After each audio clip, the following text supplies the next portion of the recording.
So what's going on, people? Today we're going to do something kind of different, a little bit out of the norm, more like a little video vlog in here of what's going on here in the shop, and we're going to talk about Jeep engines. Now, there's about 3 different types of Jeep engines as far as configuration and electronics go. We have a early 4.7 and 3.7. We have the early 4.7, which has 2 designations, a 16 tooth and a 32 tooth tone ring. And what's that basically referring to is on the crank, there's a ring that has 16 tooth, and then there's a ring that has 32 teeth.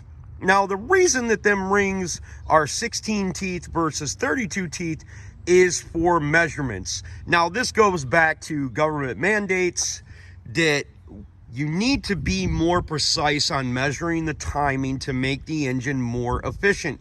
So in the early models, say 99 4.7, they're going to definitely have a 16 tooth. But then around the 2004 mark, they're going to come out with the 32 tooth ring engine.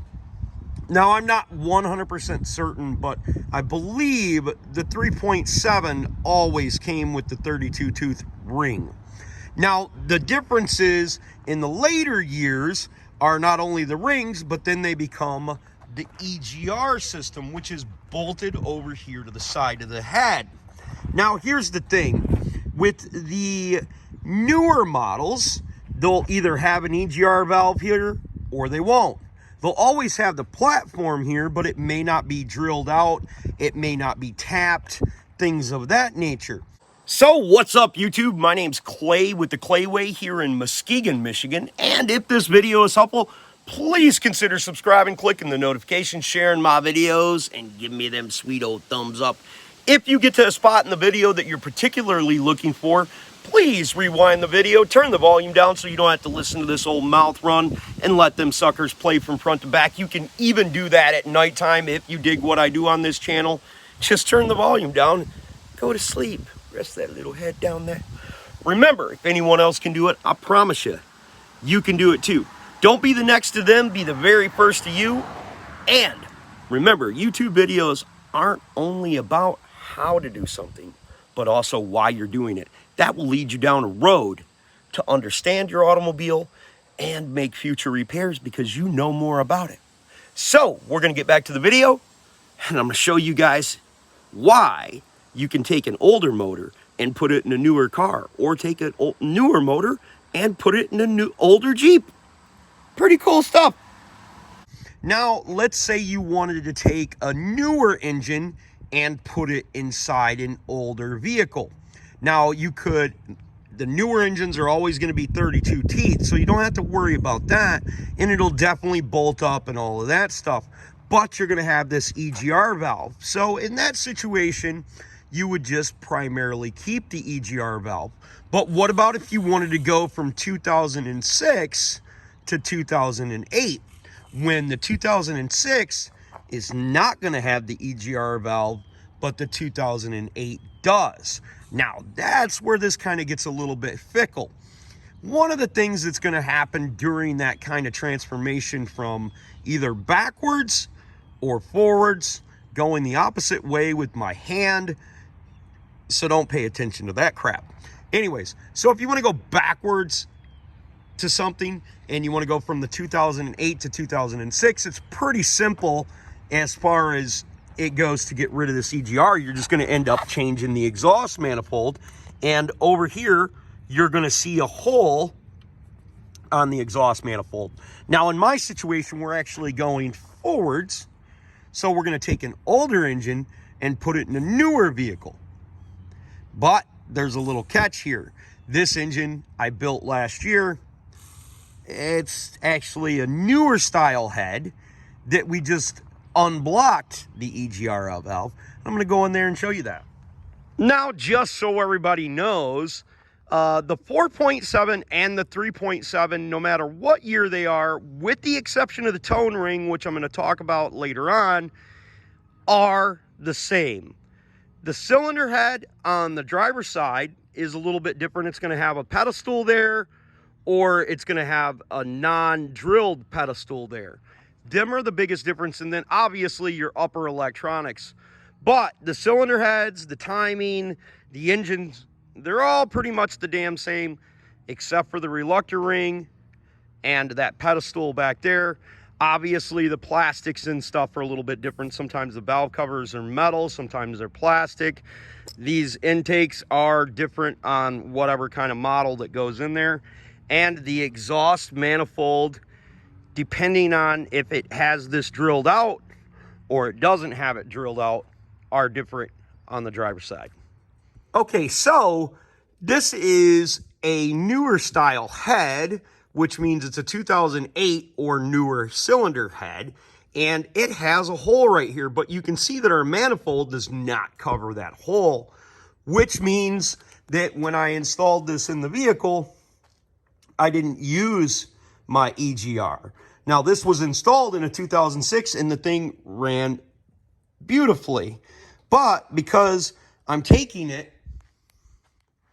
and I'm putting it in a 2008, I need this EGR system back on here.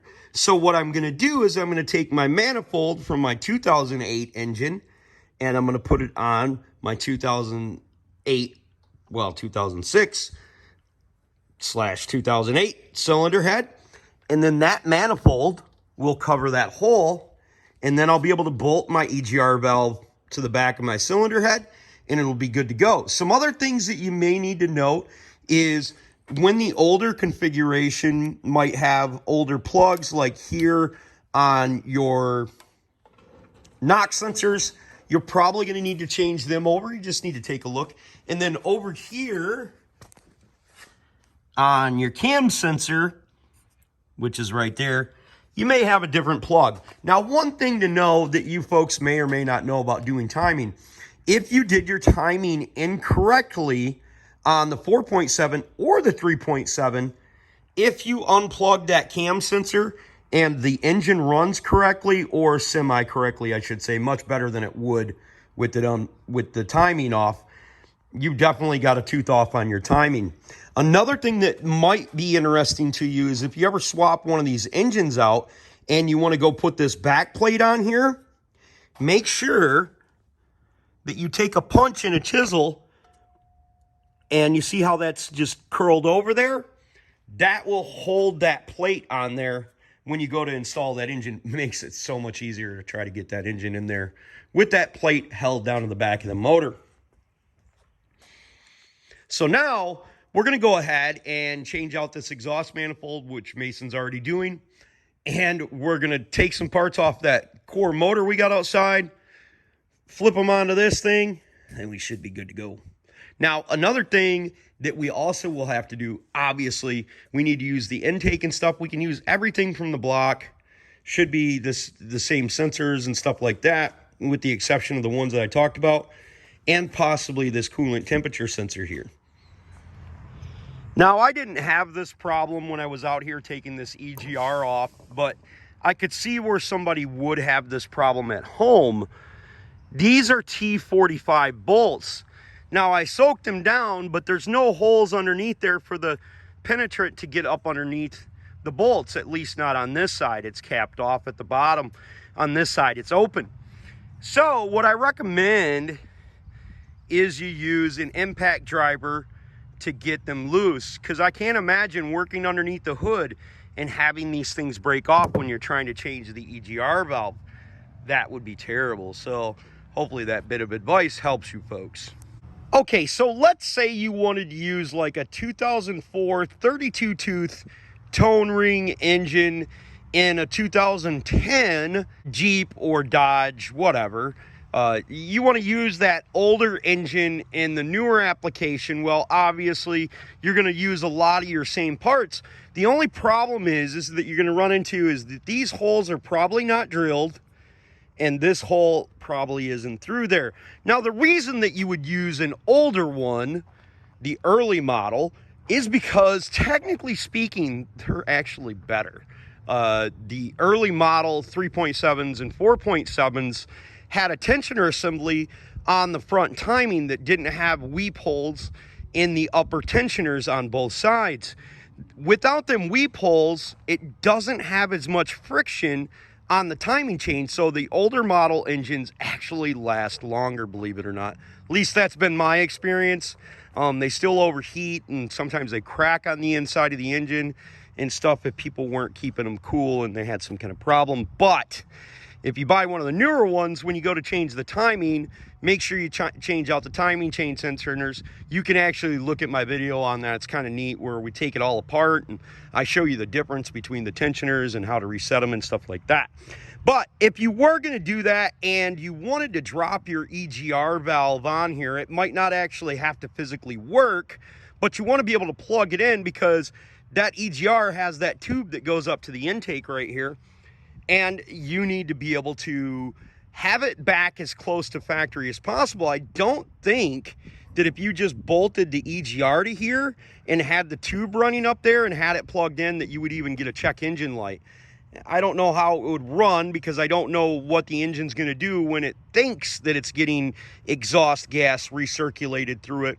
I would imagine that it's going to recognize that it's not getting it. Maybe it'll throw a code, maybe it won't, maybe it'll adjust for that lack of extra fuel that it presumed that it was going to get. But if you were going to do that, you would drill and tap out these holes to 8 by 1.25, and the full depth of these bolts is 45 millimeters. So that'll be helpful, but you could just put a plate over it, and then you're definitely going to have a check engine light. So if you were going to mount something to there, you might as well mount the EGR valve there and plug it in and then hook it up all correctly. Then I think you could use an older model in a newer application, which may be helpful because maybe that's all you got.